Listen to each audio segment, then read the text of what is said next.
et qui vit en tout cas au quotidien les violences policières depuis plusieurs décennies.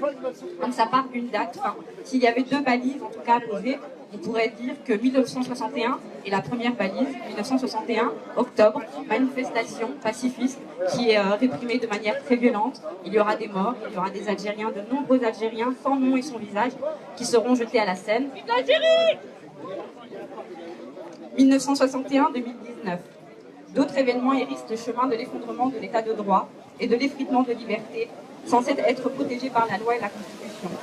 Les morts insupportables de Ziad et Bouna le 27 octobre 2005 déclenchent les révoltes durant 3 semaines et l'instauration du premier état d'urgence dans l'Hexagone depuis la guerre d'Algérie. Les morts aux mains de la police égrènent des pratiques entrées dans la norme et banalisées par des verdicts rares et complaisants. Les innombrables contrôles aux faciès, devenus un mode de gouvernement par l'humiliation, l'intimidation et la dégradation du corps des jeunes habitants des quartiers populaires. La répression ordinaire dans ces quartiers ségrégés, réserves indigènes, lieux de perpétuation des violences coloniales et d'expérimentation de leur extension vers les centres-villes. Les blessés par milliers qui marquent tous les mouvements de protestation depuis lors que ponctue la mort, restée dans les mémoires, n'en déplaise aux policiers recyclés dans l'hémicycle de Malik Oussekine, tabassés par des voltigeurs. Le 1er mai 2018, au cours duquel le comportement violent d'un sbire de l'Élysée jette de l'huile sur le feu qui couvre depuis déjà longtemps et s'embrasera l'automne suivant dans un déferlement de gilets jaunes. Le 1er décembre dernier, non pas celui de la profanation de l'Arc de Triomphe à Paris, mais celui de la mort injuste de Zineb Redouane, atteinte à sa fenêtre par un tir de gaz lacrymogène à Marseille. Puis surgissent le 6 décembre dernier des images ahurissantes des 152 collégiens et lycéens de Mantes-la-Jolie, agenouillés par une police goguenarde et en verbe, aux côtés duquel se tiennent désormais les 34 de la Pitié-Salpêtrière, dont certains ont été allongés au sol, fouillés et humiliés. L'homme giflé protégeant sa mère non loin, et le jeune cagoulé est interpellé avant d'être relâché sans autre forme de procès.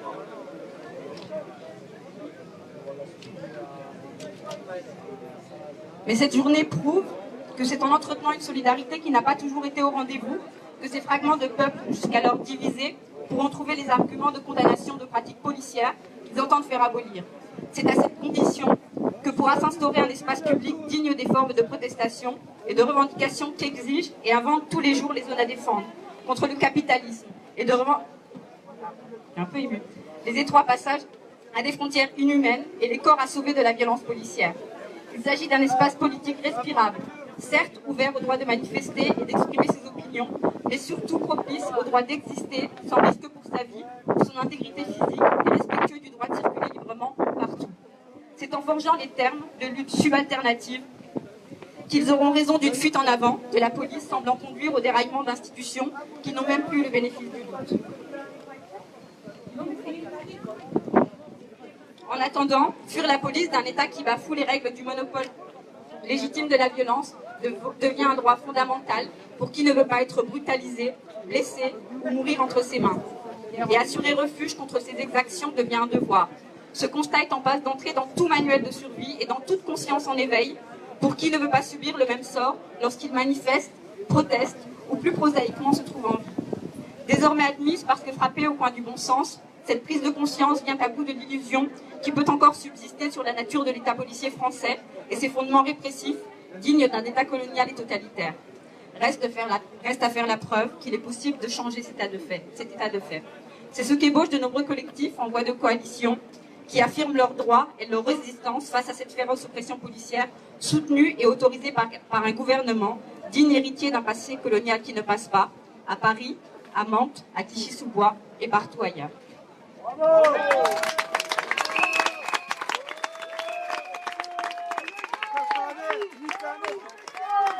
Oh, oh, oh.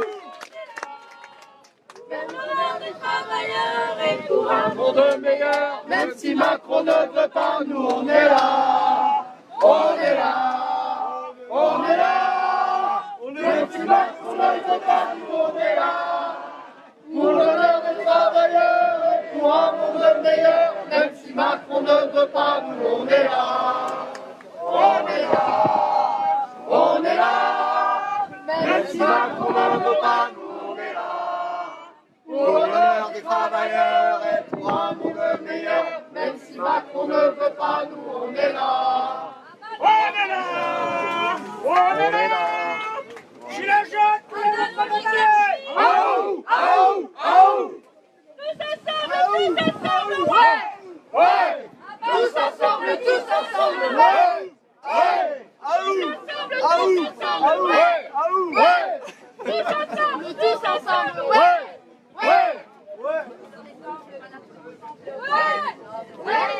Tous ensemble, ouais. Tous ensemble, tous ensemble, ouais. Tous ensemble,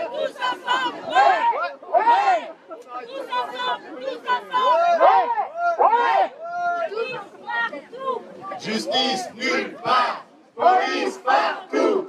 Justice nulle part, police partout. Justice nulle part, police partout. Justice nulle part, police partout. Justice nulle part, police partout. On va continuer les Nulle part.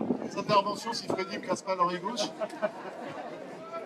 Pour ceux qui ne verraient pas le lien avec les quartiers populaires, et rappelons-nous quand même que déjà les LBD ont été expérimentés en banlieue par la BAC depuis 15 ans, 20 ans, qu'ils ont déjà estropié et tué des gens en banlieue dans les quartiers populaires.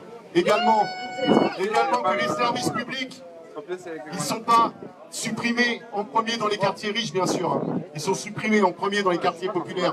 On voit pour l'hôpital de Mantes, ça a été dit tout à l'heure. Ça ne fait pas partie des hôpitaux prioritaires concernant le subventionnement de l'État.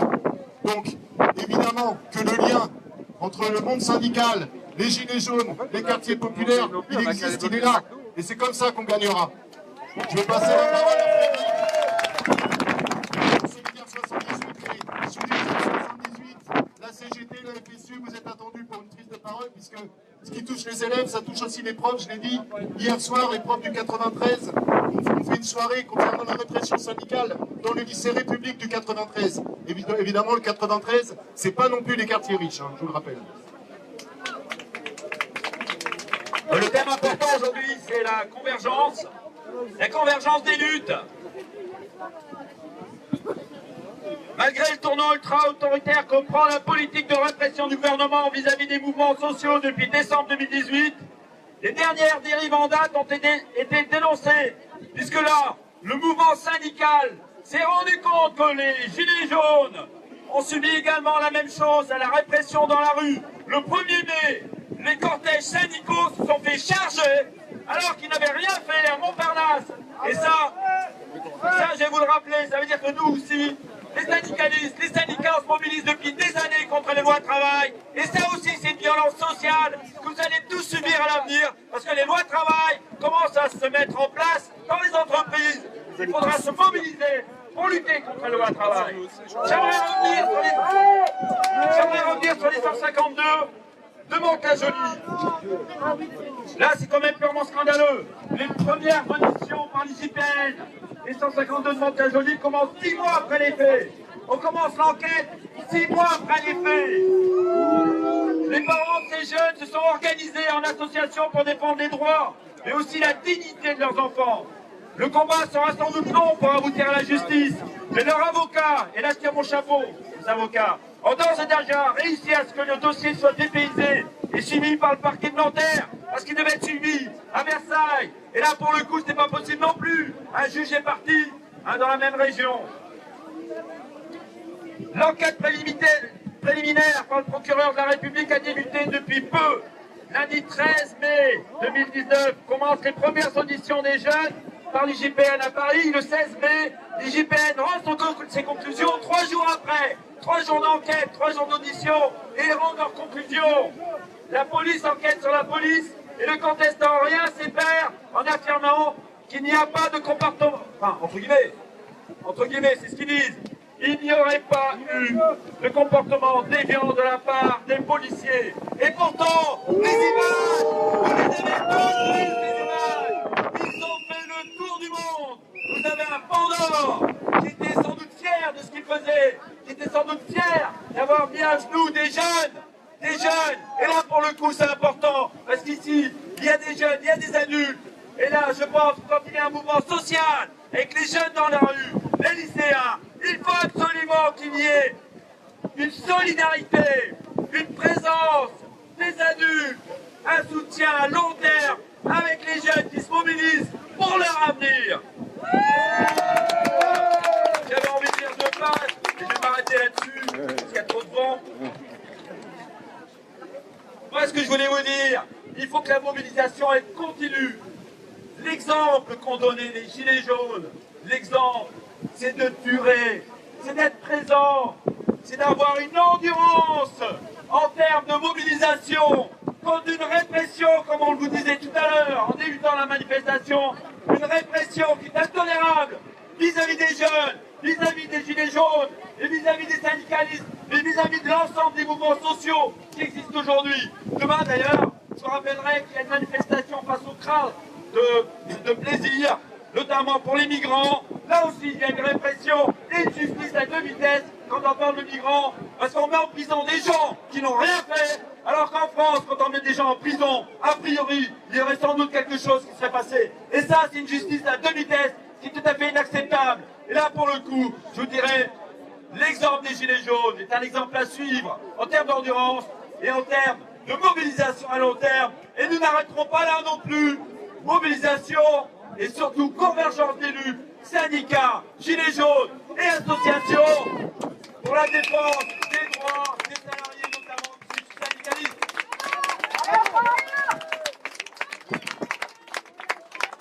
Je compléterai, puisque j'ai le droit, moi, d'intervenir quand je veux, c'est ça l'avantage d'être animateur. Donc, le courage des Gilets jaunes, qui ont affronté tous les samedis les répressions policières, le risque de se faire éborgner, de se faire frapper, d'être gazé, quand, allez, avec un petit coup de vent, les bureaucrates syndicaux disent « Oh là là, ils sont pas gentils, on a respiré de la lacrymo ». Les Gilets jaunes, ils ont affronté ça, des longues heures, tous les samedis. Donc bravo, bravo pour les Gilets jaunes, respect pour le courage. Je vais passer la parole. Bonjour à tous, donc moi je suis François Hénard, je suis représentant syndical, je suis secrétaire départemental de la FSU 78. Et il se trouve que je suis aussi enseignant au lycée Saint-Exupéry, le lycée qui est juste derrière moi. Et le 6 décembre, bah oui, effectivement, j'ai eu des élèves qui ont été arrêtés. Je voulais juste rappeler, mais je pense que tout le monde en a conscience, que au départ de cette arrestation, il y a des revendications lycéennes. Ces revendications lycéennes, c'est contre Parcoursup, c'est contre la sélection au lycée, c'est contre le bac local. Et évidemment, toutes ces revendications, nous on les partageait. Et c'est la raison pour laquelle, au lendemain de cette arrestation, nous on a évidemment souhaité témoigner notre soutien à ces élèves qui ont été arrêtés. Il se trouve que l'école, ici, au Val-Fouré, mais c'est vrai dans tout Mantes-la-Jolie, mais c'est vrai également dans tous les territoires, c'est quand même un des derniers amortisseurs sociaux. C'est-à-dire que le service public, c'est vrai aussi pour les hôpitaux, c'est ce qui permet de donner les mêmes droits à chacun, ou en tout cas de tendre vers les mêmes droits à chacun. Et ça, on y croit fondamentalement. Or, le gouvernement, que ce soit à travers la réforme de Parcoursup, le ministre de l'Éducation, pardon, que ce soit à travers la réforme de Parcoursup ou la réforme du lycée, il est clairement en train de casser tout ça, il est clairement en train de faire en sorte de créer une société à 2 vitesses, et il l'assume complètement. Et ça, les élèves qui sont allés manifester, qui ont fait les premiers blocages, parce que les blocages ont commencé le lundi, bah en fait, ils étaient tout simplement en train de se révolter contre ça, avec leurs mots, avec leurs idées, mais en tout cas, ils étaient en train de se révolter contre ça. Ce que je voulais dire, c'est que si en tant que syndicat, en tant que fédération syndicale unitaire, dans fédération syndicale unitaire, il y a unitaire. Donc bien évidemment, nous on est pour les convergences, on est pour les convergences d'intérêts. Si on est là aujourd'hui, c'est parce qu'on est là tout simplement qu'on a des intérêts communs à partager. De la justice fiscale, bien évidemment, mais aussi des services publics de qualité pour tout le monde et sur tous les territoires. La lutte syndicale, elle me semble importante. Et même si parfois elle a du mal à gagner, et elle a du mal à gagner de façon flamboyante, il y a des petites victoires, et ces petites victoires, il ne faut pas les oublier. Il se trouve que la loi Blanquer, elle a très fortement mobilisé les enseignants, et notamment les enseignants du premier degré. Je tiens à rappeler que ici, à Mantes-la-Jolie, il n'y a pas que les enseignants qui se sont mobilisés, il y a aussi les parents qui se sont mobilisés. Alors il n'y a pas forcément les parents qui étaient mobilisés contre la loi Blanquer aujourd'hui, présent en tout cas, je ne la connais pas, mais en tout cas, je tiens à parler d'eux, parce que eux aussi ont été courageux, ils ont fait en sorte de ne pas envoyer leurs gosses à l'école, de façon à faire monter la pression, de façon à faire comprendre aux inspections que école morte, ça avait du sens, que eux n'en voulaient pas de cette loi Blanquer.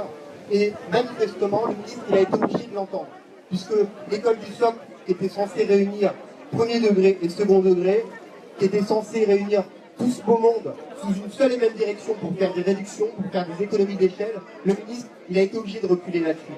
Alors évidemment, nous, nos mandats syndicaux et notre lutte syndicale, c'est le retrait de la loi Blanquer. Manifestement, on n'y est pas encore. Mais il faut se rappeler que quand il y a des gens dans la rue, quand il y a les parents qui sont avec nous, il y a des choses qui bougent. Manifestement, c'est ce qui s'est passé. Voilà, je vous remercie. Et évidemment, on est heureux de partager cette journée avec vous parce que oui, les convergences sont importantes aujourd'hui. Merci à vous. Bravo. Passez une bonne pour les gilets. Salut tout le monde, salut les gilets jaunes. Alors, moi c'est Nadia. Donc c'est sympa, il y a 17 mois, tout le monde, voilà, on est d'accord, hein, l'éducation nationale. On n'entend rien.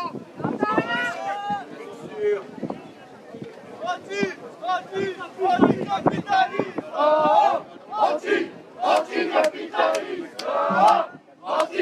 Anti-capitalisme. Anti-capitalisme. Alors, je recommence. Je m'appelle Nadia. Alors, comme je vous dis, hein, depuis 7 mois, tout le monde défend. Si ça vous dérange que je parle, vous me le dites. Merci.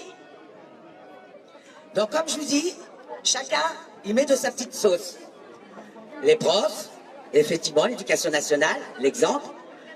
C'est votre délégué de classe, vous votez pour lui, c'est pas lui, vous restez votre cul assis. Pendant 20 ans, vous faites ça, 20 ans après, vous faites la même avec les proxénètes. Ok? C'est rapide. La preuve, quand il marche, le vrai syndicat, il marche avec nous le samedi. On est d'accord? Et sinon, la tranche au-dessus et les gros proxénètes, les hyènes, hein, qui bouffent à la gamelle, eux, ils ont leur jour de la semaine. Les hôpitaux, c'est pareil. Regardez, ils ont marché mardi. Pourquoi ils ne marchent pas avec nous le samedi? Ah ben non, c'est pas la même place. Ils veulent les 300 €. Ils veulent pas le patient. Ils veulent pas la petite mamie qui est morte à la rue Mazère. On en a rien à foutre. Ça fait 30 ans qu'ils dénoncent pas ça. Ils dénoncent leurs conditions de travail. Ben, le gilet jaune aussi dénonce leurs conditions de travail. On est d'accord. Donc on est pareil. Donc il devrait être là le samedi. Maintenant, ce n'est pas un mouvement social, si je peux me permettre. C'est un mouvement citoyenneté. Parce que quand vous aurez dégagé vos proxénètes, quand vous aurez bien dégagé tous vos proxénètes, tous les bas de Camille, un Premier ministre, Édouard Philippe, qui vous détourne l'argent des caisses du Havre, ça vous rappelle rien ça? Tous ceux qui sont passés dans les mairies ont détourné tous les caisses. C'est ça qu'on dénonce. Le bas de Camille, c'est le maillot. Il y a la chaîne derrière. Quand on se réunit tous d'une seule voix, le gilet jaune, c'est l'emblème de la démocratie. La semaine prochaine, je vais vous faire marcher devant moi, puisqu'apparemment, c'est la marche des gilets jaunes. Moi, je suis citoyenne, hein. Le gilet jaune, c'est l'emblème de ma démocratie. Je me bats pour ça. Et je pense qu'on se bat tous pour ça. Maintenant, vous dites, ça fait 7 mois. Mais ça, le gilet jaune, c'est un état d'esprit. Il était gilet avant de le mettre. Ça nous a permis, nous, aujourd'hui, de nous réunir. Cet état d'esprit sortira plus jamais dans la rue. On n'aura peut-être pas, nous, le final, mais la graine, elle est plantée. Nous, aujourd'hui, on est la résistance. Résistance! Tous les samedis, on lâche pas les manifs. Quand on vous dit, il faut arrêter, c'est faux. Pourquoi? Moi, je suis heureuse de vous retrouver. Moi, j'ai besoin de vous voir les samedis. Je suis Paris, vous êtes sans arrêt compte avec nous. Depuis la semaine dernière, on a fait Saint-Denis. Aujourd'hui, Mantes-la-Jolie. J'espère que samedi prochain, il y en a qui vont me la mettre à d'autres banlieues.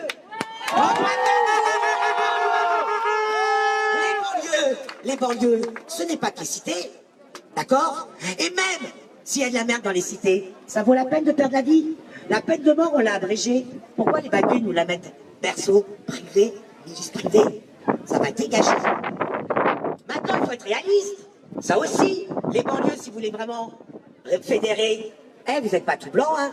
Moi, quand je vais chercher mon petit bédo, je sais où je vais chercher. On n'est pas tout blanc. Nous ne sommes pas tout blancs. Mais nous, on n'est pas des élus. L'élu doit vous dire, vous êtes blanc, casier vert blanc, et eux, ils ont des casiers remplis comme ça. Et ça, c'est normal.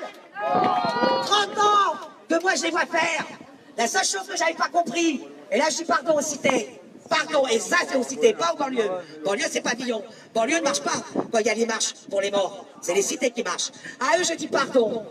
Parce que moi, les médias putes, je voyais pas ça comme ça. Moi, proxénète, je le vois. Mais l'information journaliste, j'y crois quand même, à son impartialité. Et le 1er décembre, j'ai vu la réalité. Moi, quand on me dit contrôle de papier, ben, je donne mon papier, tout se passe bien. Je me laisse même avec mon bédo. Maintenant, les médias putes me disent qu'il a été descendu. Refus d'obtempérer. Ben, je me dis, ben, quel con, pourquoi il s'est pas arrêté? Aujourd'hui, le flic me dit contrôle de papier, je cours vite. Donc, je pourrais être tiré dans le dos. Et pourtant, j'en ai fréquenté des flics. Je dis franchement, la moitié ne me fréquente plus, normal. Je suis gilet jaune. Mais je suis avant tout citoyenne. Donc, les actions la semaine, importantes. Mais le samedi, on reste sur les manifs. Et surtout, on laisse respirer Paris. Pourquoi ils vous mettent Paris? Pour vous mettre encore plus de restrictions. Pourquoi? Pour justifier que notre fête nationale, on ne puisse pas aller la fêter en beauté. On va y aller! Ouais, mais si vous brûlez avant, là, ils vont vous l'interdire et on sera baisés. D'accord? Et ça permet en plus de détourner. La preuve, quand on est le samedi sur Paris, tous les métros, hein, suite au mouvement des Gilets jaunes. Bah oui, hein, c'est suite au mouvement des Gilets jaunes. C'est tout ce que j'ai à dire. En tout cas, moi, je vous dis merci. Merci à tous ensemble. Seul, on peut rien faire. Ensemble, on est les plus forts.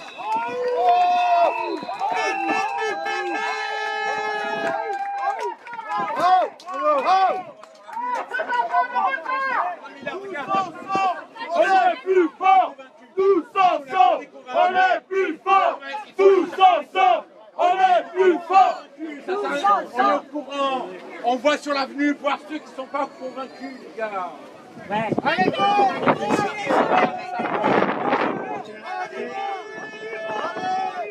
Très rapidement, juste, moi je suis membre de Sud Éducation à Sud 18, je suis prof à Rostand qui est le lycée un peu caché derrière, et je voulais juste dire un mot sur le fait, sur les jeunes, le sens du geste de cette mise à genoux, qui est devenu maintenant partout dans le monde quelque chose d'iconique. Combien ça, au-delà de l'humiliation et de la colère que ça a généré au départ, j'espère que les intéressés, les familles, les profs, tous ceux qui ont été choqués par ça, prennent aussi la mesure que ce geste dans un contexte de lutte, dans un contexte de gilets jaunes, dans un contexte de revendications sociales et de sentiments de profonde relégation d'une partie de la population à l'égard des élites, eh bien le geste de se mettre à genoux, il a un sens dans une dynamique de lutte citoyenne et non violente, qui est parfois beaucoup plus fort encore que beaucoup d'autres gestes. Il faut noter qu'aux États-Unis, en 2016, il y avait un joueur de football qui s'était mis à genoux pendant l'hymne américain, pendant un match de foot. Ça n'a pas l'air bien méchant, mais ça a fait une polémique nationale qui a divisé. Il protestait simplement contre les violences policières et les discriminations raciales aux États-Unis. C'est paradoxal parce qu'il y a une époque, se mettre à genoux, c'était se soumettre. Et aujourd'hui, maintenant, de plus en plus, et l'exemple d'Éric et du fait qu'on lui reproche de cette mise à genoux l'illustre encore une fois, se mettre à genoux, ça va être un acte non violent, de résistance, encore plus subversif que certains actes de confrontation. Je voulais juste lancer ça pour avoir aussi un signal positif sur les luttes et la convergence des luttes. Allez, on va bouger, parce que sinon on va se scinder en plusieurs manifs, et là ça serait embêtant. On y va, c'est parti. Bon, on a qu'à suivre le mouvement par là.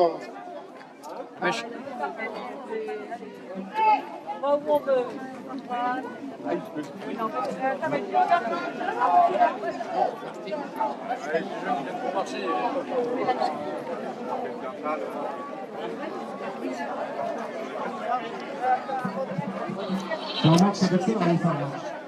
Allez, c'est parti.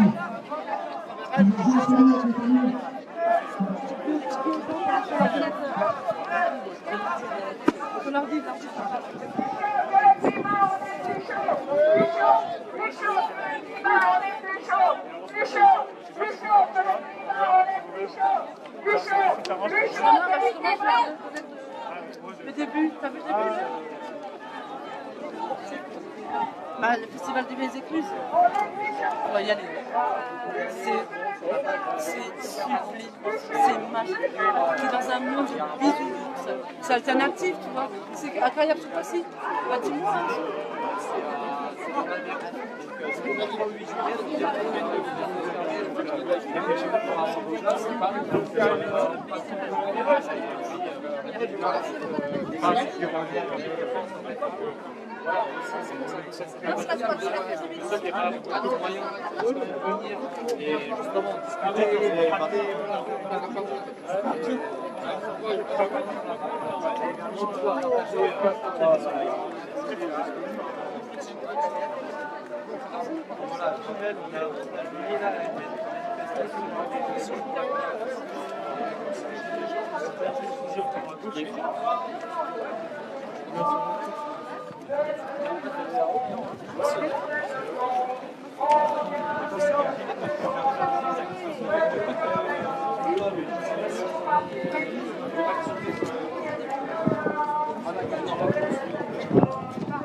Allez, on y va, parce que là, on presque au niveau des convaincus, c'est aussi toute la population.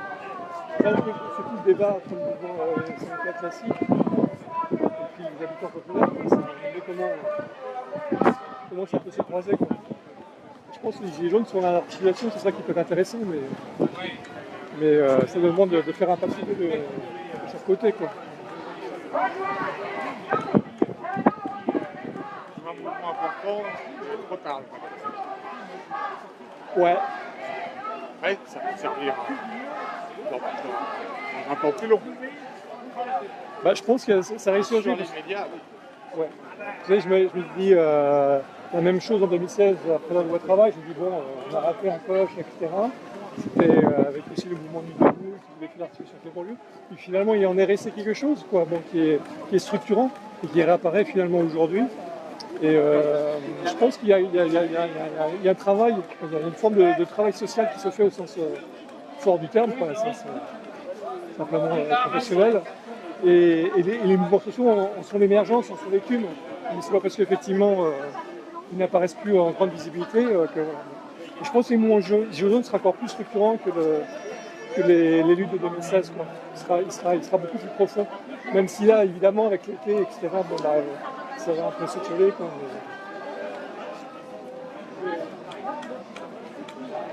Oui, mais les OS, c'est beaucoup de l'organisation syndicale ou pas. Ben oui, ben dès le départ, c'est... Dès le départ, c'était compliqué. Il fallait qu'il y ait un peu de rencontre. Moi, le 1er ou le 17 novembre, je suis monté à Dieppe pour faire chaud. J'ai discuté sur le rond-point, si tu veux. J'aurais sorti la machine à claque. Une nana qui me sort avec un panneau baisse ta vieille et laisse-nous mieux, quoi, tu vois. Macron baisse ta vieille et laisse-nous mieux. Je commence à discuter 2 minutes, je dis bon, on va arrêter là. Tu vois, enfin, je veux dire, bon. Après, je tombe au point, petit patron, ouais, on est través de charge, machin. Enfin, bah, il y avait tout le débat en tout début. Est-ce que c'est comme les... Donc c'est normal qu'il fallait un temps de... Ouais. Enfin, il y avait le quand même 17 pas mal novembre, je reproche pas aux organisations syndicales de ne pas y avoir arrêté. Ouais. Enfin, il y avait même en décembre, moi, je discutais avec des syndicalistes. A priori, oui, c'est des fachos. Mais après, il y a eu tout le discours médiatique qui a dit qu'il n'y a que des fachos, grosso modo. Enfin, moi, j'ai défilé dans des trucs, je prenais de la distance. Alors, moi, j'ai des chroniques à parler par solidaire, c'est un ami à moi, qui s'est fait bastonner par le en manif, rentrer dans une manif parce qu'il y avait des drapeaux là. Pas tous, ça ne veut pas dire que c'était tous. Donc, si tu veux, il fallait du temps de. Voilà, ça, c'est pas gênant. Le seul truc, c'est qu'à partir du moment où, y compris, il y avait des syndicalistes dans les Gilets jaunes, il y avait des gens qui faisaient le pont et tout, là, personne n'a voulu y aller. Enfin, solidaire, il y a été pas vraiment. La CGT n'a pas du tout voulu y aller. Elle a seulement dit quand on fait un truc, venez, mais pas l'inverse. faire. Voilà. Bah, surtout quand la répression d'État s'est déployée, je sais pas. Oui, non, mais ça, c'est... Et même à Solidaire, il y a eu du débat. C'est dire, bah oui, mais c'est... Les résultats des courses, moi je fais des OS, je pense qu'elles sont une responsabilité dans les trucs. Ouais, moi, Sauf que la mienne, j'ai pas vraiment mis les moyens.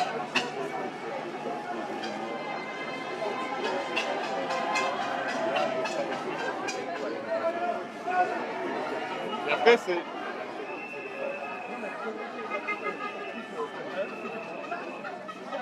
C'est pas un coup de manif toutes les semaines que tu changes. Et là, à mon avis, c'est une des limites de ce mouvement. Mais je te dis, il y a un élément structurant. Après, bon, chacun peut agir là où il est de sa place. Enfin, il sait contribuer. Là, par exemple, la semaine prochaine, tu passes par là, la maison Essence de l'Âme, on va faire deux jours à Colisée jaune. La semaine prochaine, je suis là. T'es pas là. J'anime une formation. Non, la semaine suivante, pardon. Le 26-27. J'ai pas vu. Et l'idée, je ne sais pas du tout comment ça se passait, quoi, mais c'est de faire un travail d'écriture à la tête.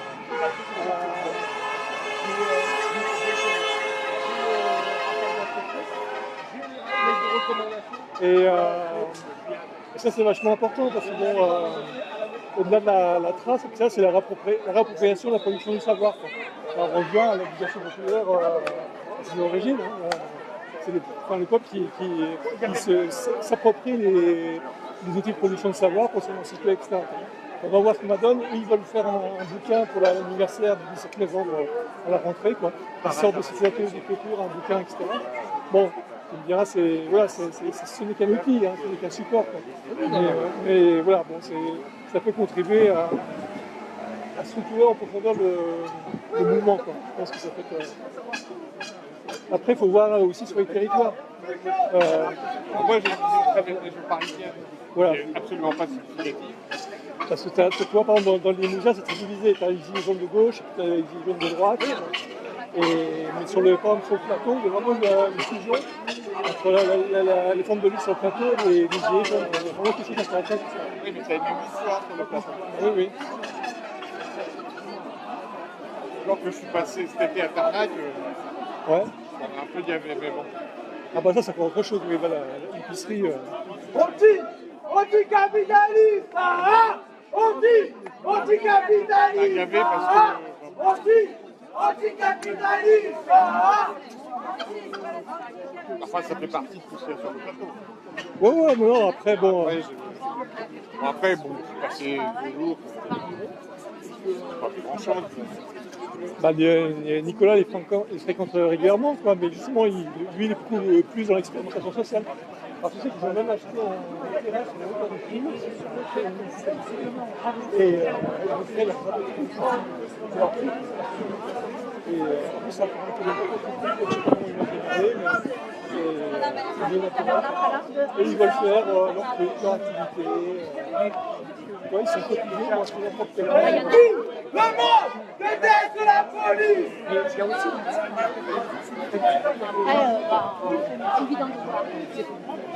donc c'est bien, ils expérimentent, ils ne font pas simplement que de dire bon, on n'est pas juste contre l'économie, on essaie de trouver une alternative. Alors c'est vrai que je pense que dans ce type de territoire, c'est plus facile évidemment que dans les... C'est un territoire qui a une histoire aussi. Voilà. C'est pas juste les néos qui l'ont créé, l'histoire. C'est clair. Macron nous fait la guerre, et ça fait aussi.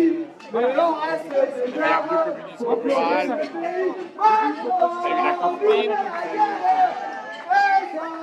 tous les mouvements de soldats russes sur la courtine. Alors, tu as remarqué localement, c'est un des seuls endroits où tu as des monuments morts contre la guerre, et ainsi de suite. Tout ça, c'est... Tu connais les trucs qui se passent à la courtine en 17 Alors, à la courtine, le gouvernement français avait ramené des prisonniers russes. Et ils avaient éloigné du front le plus possible, donc ils les avaient mis à la courtine en 17, ils sont montés en soviet. D'accord. Dans le camp. Ils ont été laminés. Ils ont fait un soviet à l'intérieur du camp. Des militaires. Après, on avait des trucs là-dessus, je me rappelle plus.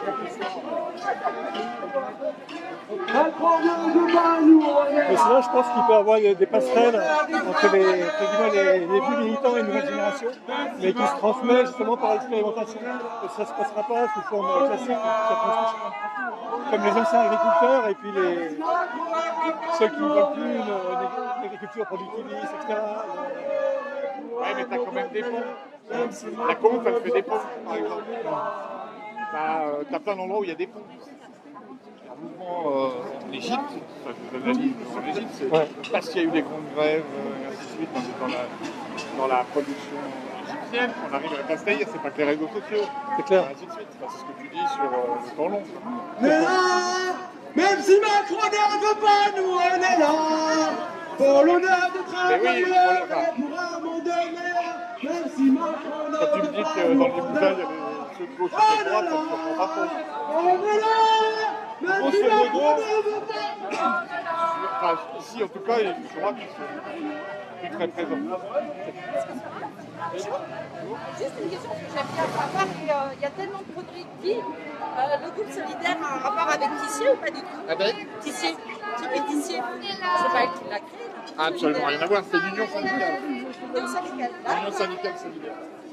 Il y a 60 syndicats de tous les secteurs, cheminot, éducation, D'accord. public. Non, c'est l'union syndicale solidaire, on est 110 000. D'accord. Avec les Chiliens. D'accord. Merci. Mais, il y a. Oui. J'ai compris qu'aujourd'hui, il y a la photo, les machins. Ça vient de là. Ah oui, d'accord. Oh, bah, vous êtes bien. Mais il n'y a pas de souci, sinon on ne serait pas là. Si vous n'aimez pas non plus, on ne serait pas là.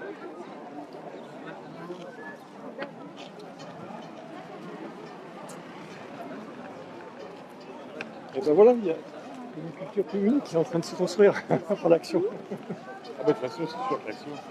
Bah, il n'y a pas d'autre manière de construire une culture commune, c'est pas dans les AG ou dans les colloques. Ah si, les AG, je ne suis pas d'accord avec toi. Les AG Les sont AG, quand c'est même. pas un colloque. Ouais, les AG, c'est quand même pas mal. Enfin, je dis pas qu'ils sont manipulés, mais la structuration même de l'AG. Ça dépend des AG. Ouais, bien sûr. Ça dépend des AG. Ça dépend des AG, mais conduit les AG, plutôt. ça se prépare. Ouais. Et, moi, j'ai des copains qui sont syndicalistes, qui étaient dans le mouvement Gilets jaunes à Grenoble. Il y a des commissions qui préparent les trucs, machin. C'est pas juste. On arrive et il y a 3 grandes gueules qui parlent, quoi. C'est ça, c'est. Puis essayer de se réinventer justement les formes participatives. Quoi, parce que là, c'est pareil, bon, bah, je leur disais là, un message, quoi. Bon, à un moment donné, il faut aussi que les Gilets jaunes puissent construire une parole, sinon ça va être la parole des sociologues face à la parole des Gilets jaunes, bon, c'est toujours le même problème. Quoi. Et ceux qui viennent pour étudier, et ceux qui viennent pour s'exprimer. Quoi. Et là, il faut renverser justement le pouvoir.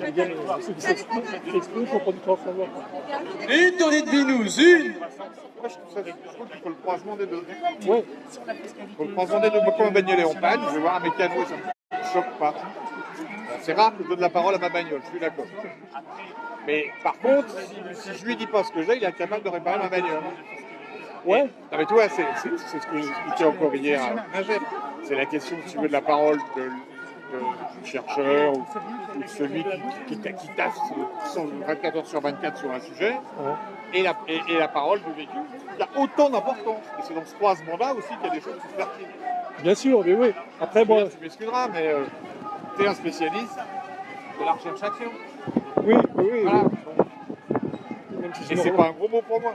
Même si je me revendique généraliste, mais je l'assume. Non, mais j'assume, mais en plus, bon, je veux dire. C'est pas un gros mot. Moi, le boulot, pour moi, c'est problème. Un boulanger, quand j'ai fait, il est plus important qu'un chercheur. Hein. Ouais. Et c'est pas un gros mot quand je dis à quelqu'un, t'es boulanger. Je vois pas pourquoi ce serait un gros mot de dire à quelqu'un, t'es chercheur. Ah non, mais j'ai pas dit ça. Comment tout ça se positionne dans la société ? C'est d'inviter les chercheurs. On a provoqué un séminaire là, chaque mois à la MSH sur la recherche-action pour inviter, mais c'est plus en direction d'ailleurs des universitaires que des acteurs, pour les inviter à se décentrer. Parce qu'ils ne réfléchissent pas sur leur propre logique de pouvoir qu'ils génèrent, si tu veux. Et donc, je leur dis, non, la recherche se fait même plus à l'université aujourd'hui. Voilà, il se fait ici, il se fait dans d'autres lieux. Et comment vous pouvez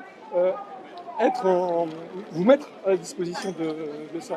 Sinon, vous reproduisez les mêmes schémas de pouvoir, et après, ne vous étonnez pas qu'effectivement, bah, voilà, les gens dans un jury où on dit bah, vous êtes du côté du pouvoir, comme les journalistes, comme d'autres catégories de la société qui vont étudier les mouvements sociaux, etc. Quoi.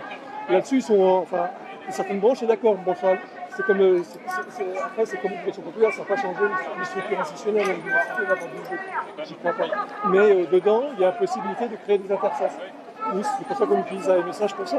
On crée ce type d'interface. Il y a des choses intéressantes qui se passent. Après, ça dépend, c'est aussi rattaché à un corps de métier. Moi, c'est vrai que c'est entre guillemets, ma spécialité. Et je veux dire, c'est pas un métier, enfin, pour moi, c'est pas un corps de métier. Tu vois ce que je veux dire? Et c'est pour ça que je pense que tout le monde peut être aussi producteur de savoir. Tu parlais de la mécanique, on parlait du Limousin. Qu'est-ce qu'ils font? Ils font leurs propres ateliers de réparation mécanique. Là, ils apprennent la mécanique. Alors des fois, c'est pas très légal, etc. Mais bon. Pas ça ma question. Ma question, si tu veux, c'est que je ne serais pas boulanger, mécanicien, informaticien, et ainsi de suite. Je ne serais pas tout, c'est pas vrai. Oui. Moi, ça m'interroge, mais on fait tout. Je sais bien. C'est pas on fait tout, mais c'est comment créer des formes d'autonomie, si tu veux. Voilà. Après, il y a des corps. Si la forme d'autonomie, c'est que je dois tout faire, quand je dis tout faire, c'est pas tout seul, on peut être 10. Pour moi, c'est pas une autonomie. Non, mais en tout cas, les besoins principaux qui sont se loger, bouffer, s'émanciper par le savoir, par tout ça, c'est ces trucs fondamentaux, moi je pense qu'ils sont partagés. Il n'y a pas un corps de métier qui peut s'approprier en disant c'est ma spécialité. Je suis d'accord, mais ceux qui disent on va tout apprendre, tu regardes. Ah non. Oui, bien sûr. La plupart, ils sont tous sortis de l'université. Ok, et oui. ainsi de suite, quoi. Non. Mais ouais, je commençais à l'usine en 3000 si tu veux. Mais si on veut à un moment donné que le mot autonomie, autogestion ait un sens en termes d'organisation sociale, il faut effectivement que les gens s'approprient aussi. Voilà. D'accord. Je dis, la question c'est le croisement de celui qui, par passion, par envie, par tout ce qu'on veut, passe 24 heures sur 24 sur un truc, et celui qui en a besoin ou qui l'utilise. Et pour moi, la question c'est pas tant le métier, parce que la profession c'est autre chose. Le métier, le savoir-faire. Quand j'ai bossé avec des artistes, j'étais amateur avec des professionnels, c'était absolument pas un gage de qualité ni dans un sens ni dans l'autre. Et par contre, la question c'est il n'y a pas de piédestal. Et à chaque fois quand je parle avec des gens, on dit quand j'ai faim, je préfère un boulanger, je vous le dis honnêtement. Oui, après, c'est encore une fois les logiques de pouvoir qui s'installent. À partir du moment où c'est une logique technicienne, si tu veux, qui prend le pouvoir, il faut qu'elle puisse générer son contre-pouvoir. C'est pareil pour le politique. Mais il y a non plus un pouvoir qui génère un contre-pouvoir, je ne prends pas 2 minutes. Bah oui, et donc il faut bien le créer autre part, ce contre-pouvoir. La recherche-action, c'est ça. C'est créer des contre-pouvoirs là où des catégories ou des logiques ont pris le pouvoir et ont spolié, bah voilà. Et pour ça, ça ne doit pas non plus devenir le pouvoir de demain. Ah non. Alors, toute organisation s'institutionnalise. On sait que ça va vers ça. Mais même à la limite, si tu le récutes, ça va vers ça. Donc ça veut dire qu'il faut en permanence, ce que vous faites, recréer. Bah nous, il y a peu de chances que ça s'institutionnalise, mais. C'est pas vrai. Mais par contre, être tout contre les institutions, oui, de créer effectivement des zones de friction, d'interface, etc. Moi, je suis sûr que si demain il y a 20 mouvements d'éducation populaire, vous institutionnalisez, ça existe tout le temps. Non, enfin je pense pas, parce que on va essayer plutôt de créer, c'est ce qu'on va essayer de faire le Limousin, là, si on fait un organisme forum social, là on lâche prise, on dit maintenant c'est à vous de le faire, tu vois. On va pas jouer les anti-animateurs territoriaux et tout ça, on veut dire comment faire, etc. On provoque le truc, on ouvre des espaces réflexifs au sein des structures, on accompagne les expérimentations, on est à disposition des gens, ils peuvent nous convoquer quand ils veulent, mais après c'est effectivement de le faire, on va pas effectivement... Et donc dans ceux qui font, c'est qui? Bah, c'est des structures qui à un moment donné... Qui dans la structure?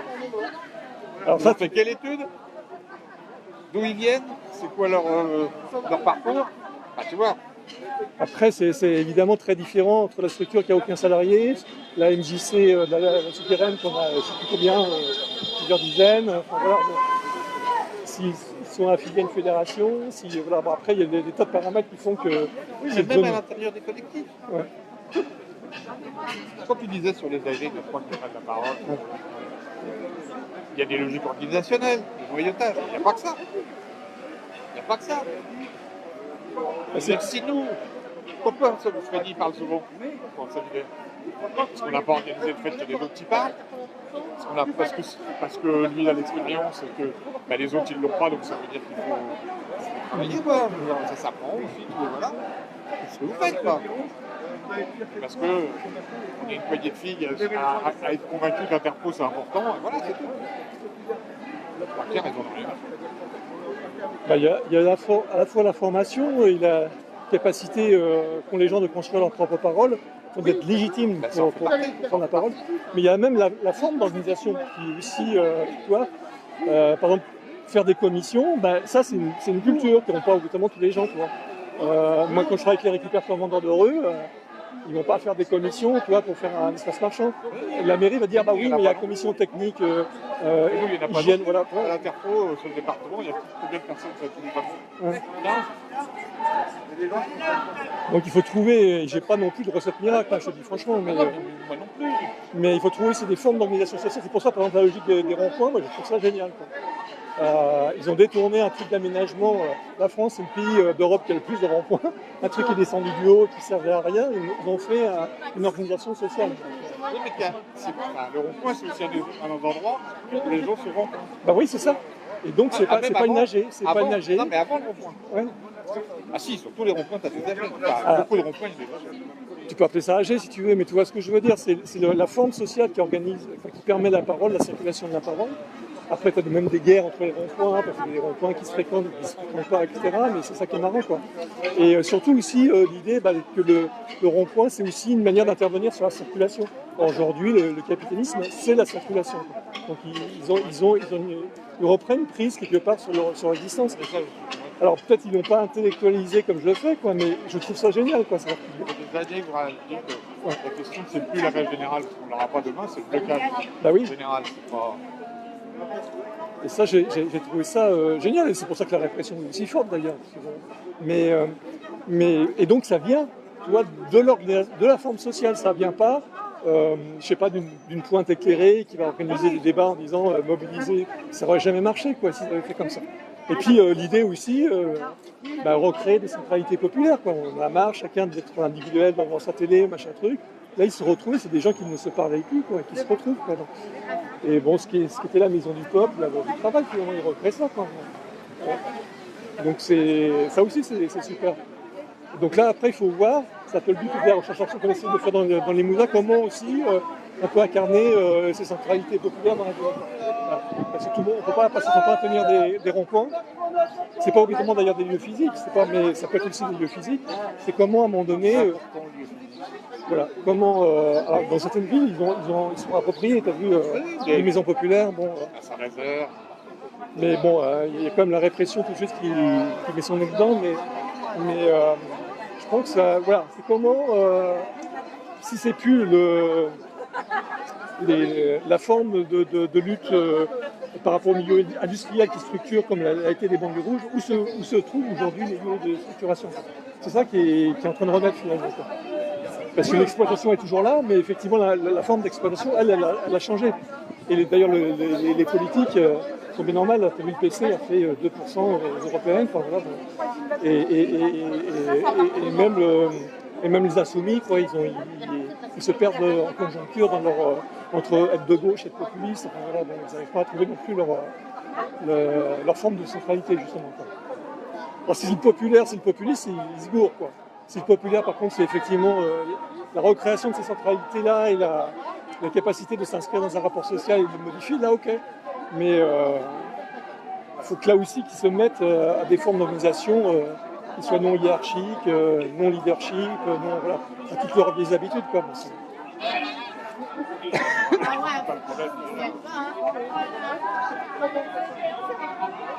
Bon, le poids d'un appareil qui officiellement n'existe pas. Ouais. C'est limite un appareil qui existe, c'est contre ça qu'on peut te battre. Mais l'aspect gazeux, et là, ça reste en train de former un paquet de militants comme les organisés.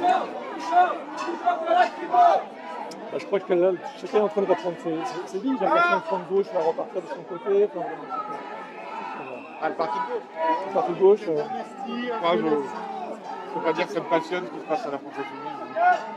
Mais je crois qu'ils ont. je pense qu'ils ont raté un coche. Et c'est pour ça, moi je pense qu'il faut repartir des formes d'organisation premières au sens vraiment primaire du sens, c'est-à-dire les formes d'organisation sociale. Partir effectivement des ronds-points, des maisons du peuple, là où se recréent les centralités. Quoi.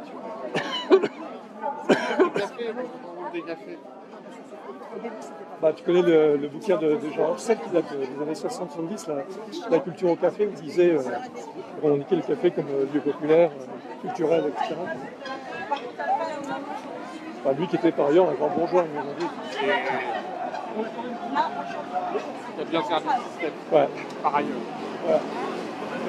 Ouais.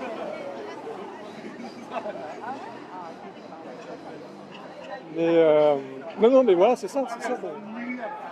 Il y a... Alors, j'essaie d'infiltrer un peu aussi le réseau des tiers-lieux, alors c'est vrai que c'est vachement le réseau des tiers-lieux. Alors c'est vrai que c'est vachement ambigu, parce qu'il y a un peu de tout à boire et à manger, mais dedans, il y a aussi des choses sympas quoi, qui se font. Là, j'étais à Lyon et tout ça. C'est pas uniquement des jeunes entrepreneurs, Startup Nation, quoi. C'est pas aussi simple que ça. Bah, lundi, on a choisi comme deux associations qui ont participé à la recherche action. PEC, donc un peu comme EducPop, Canal Historique, hein, et puis un centre social tiers-lieu, la nouvelle génération, qui n'est pas du tout politisé. Donc d'un côté, tu vas avoir un discours hyper politique, de l'autre côté, quelqu'un qui va uniquement... Qui est-ce qui va proposer pour PEC? Bah, c'est Mané de Tulle, qui est une ancienne militante. Bah, ils continuent à faire leur résidence, à faire leur entraînement mental, à faire... Enfin, ils sont... Ah oui, non. Ouais.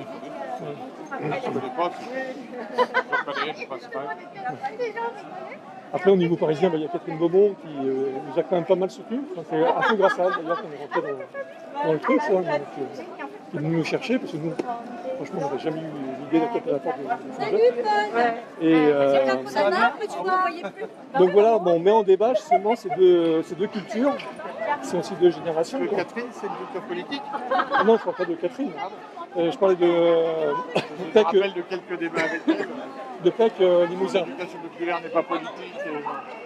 Ah oui, non mais Catherine nous reproche, elle est très, j'adore quand elle est très autonomiste. Ouais, une rétention institutionnelle, tout ça. Puis à la fois, elle vient nous chercher parce qu'elle se dit on a quand même besoin d'un supplément d'âme, vous allez nous faire réfléchir, etc. Bon, mais voilà, bon, c'est marrant quoi. Là, je parlais de PEC Limousin, plus. Je ne les connais pas. Donc voilà, c'est de mettre en débat aussi, parce que bon, après c'est un débat aussi en interne qu'on organisera quoi. Il y en a qui sont pur jus théorie de l'effondrement, en disant qu'il faut s'effondrer et puis on va reconstruire à partir de ça. Moi je dis des effondrements sans des étapes intermédiaires où justement il y a l'apparition de ces nouvelles centralités populaires, c'est la guerre de tous contre tous. C'est Mad Max avec les tribus qui se... Voilà, donc c'est la loi du plus fort que ça. Par contre, effectivement, je pense qu'il faut des zones intermédiaires, moi j'appelle ça de métamorphose, c'est-à-dire de transformation des logiques organisationnelles, ce que fait les Gilets jaunes, quoi. Ils métamorphosent des formes de mouvement social qui sont inédites, quoi. Voilà, qui dépassent les logiques, sinon politiques, syndicales, etc. Quoi. Et de partir de ces formes-là, quoi. Voilà.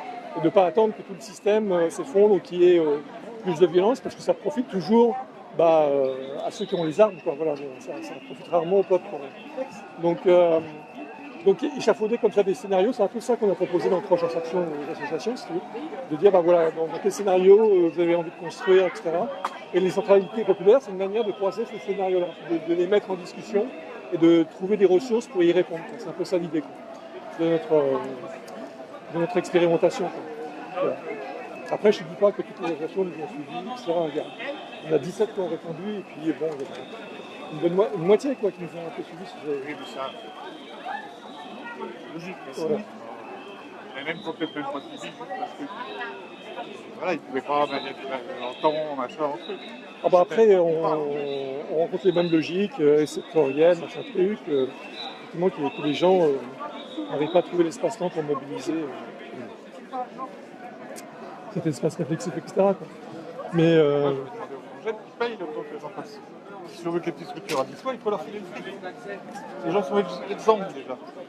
Bah, nous, on a proposé de dégager un budget, s'ils voulaient, pour les décréments, parce que dans le Limousin, en plus, il y a beaucoup de... il faut faire de chemin entre 3 départements, mais ils ne sont pas vraiment saisis. Bon, je crois que c'est pas simplement une question de fric, quoi, mais c'est une question de fonctionnement aussi. Ils ont du mal à... En plus, nous, on se déplace. Bon, après, évidemment, de manière décentralisée, on va aller sur les différents lieux, etc.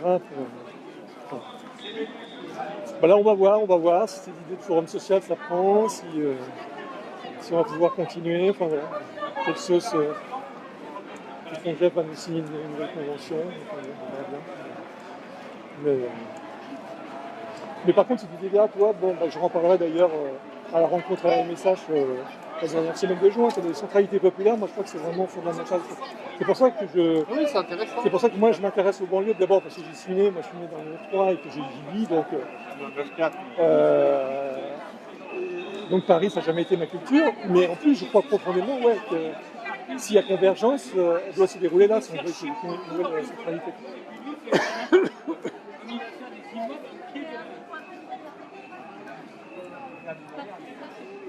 Mais après, c'est pareil,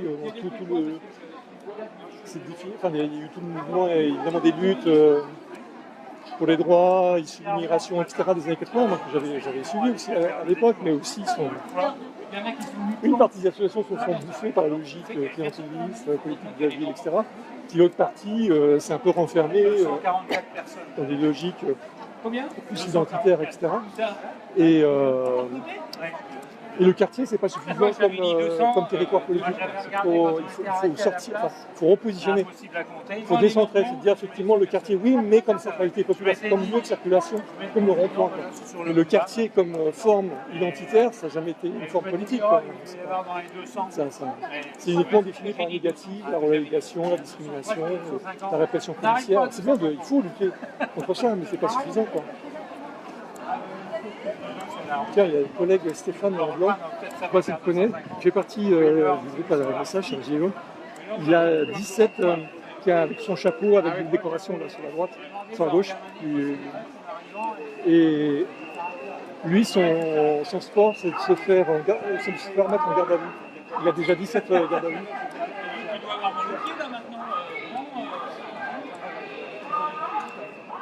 Non, mais c'est étonnant qu'il soit là d'ailleurs, je crois qu'il est en ville parisienne.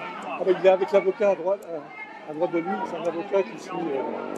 C'est son avocat d'ailleurs, je le suis à chacun. Il se dit, il va sortir. Je suis origine. Ah ouais? Pourquoi? Région 107. On va faire du vélo, toi, 107. Moi, je fais du pain sans sel. Sans même être origine, là, je fais du pain sans sel. Oui, mais du vélo, j'ai pas besoin. Du vélo sans sel. Ça va te donner des couleurs. Il a les pieds tournés. Ouais, j'ai les très jambes. Il a les pieds tournés.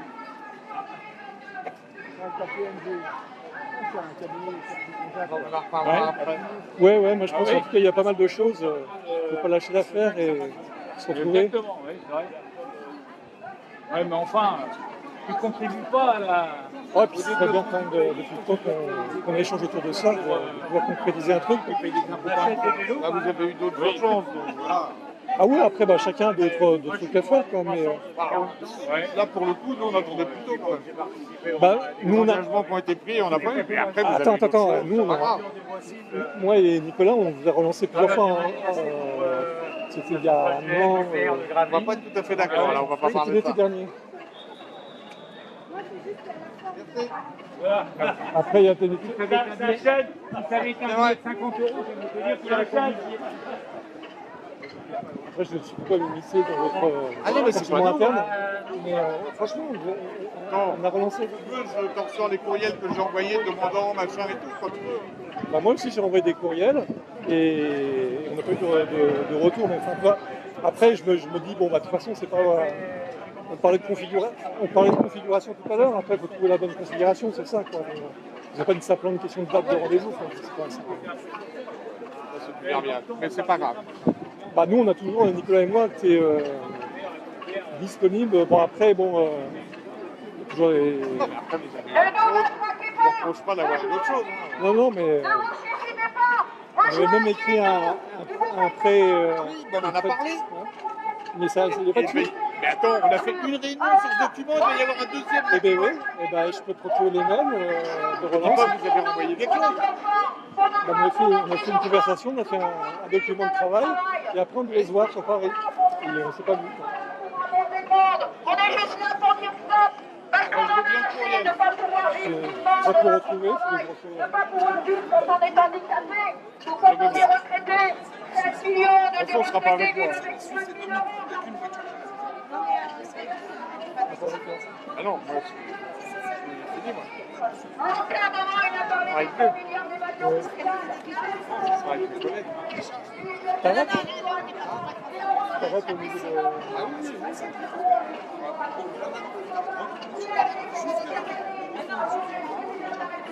Il y a beaucoup de policiers pour le nombre de cartes de manifestants. C'est pour ça que nous en sommes là aujourd'hui. Mais pourquoi nous sommes des hommes et des femmes? Nous voulons juste vivre correctement, c'est tout ce qu'on demande. On ne peut pas avoir comme Madame Brigitte Macron.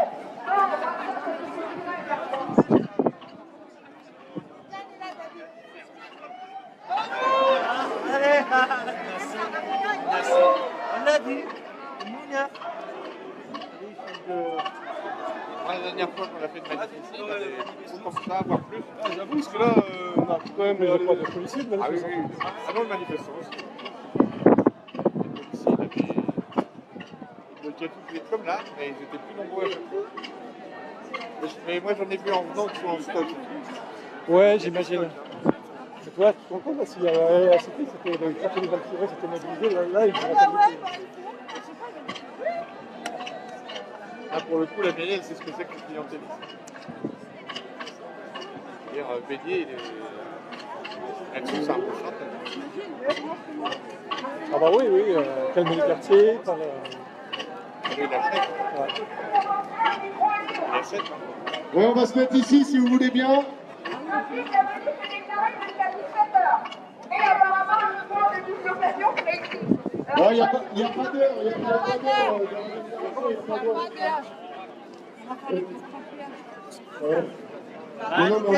on a regardé, on n'a pas mis d'heure de fin de manif. Par contre, voilà, on a interdiction d'aller plus loin. Et on peut faire, et si on se mettait au centre, on va se mettre au centre. Et on va faire une intervention pour le climat. Ah.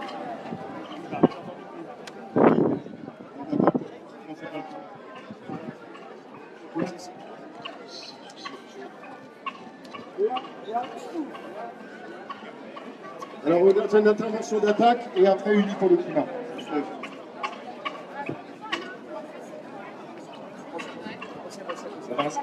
On va s'installer pour le rond-point. Afin que tout le monde puisse entendre, est-ce que vous voulez bien venir de l'autre côté, là, du côté du centre-ville? Vous êtes dans le sens du vent et ce sera mieux pour les acclamations.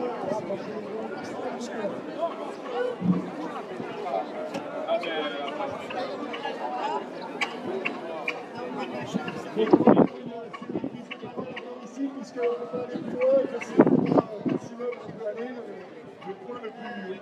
Parce que dans le centre-ville, il y a beaucoup de commerce. Donc, unique pour le climat, alors...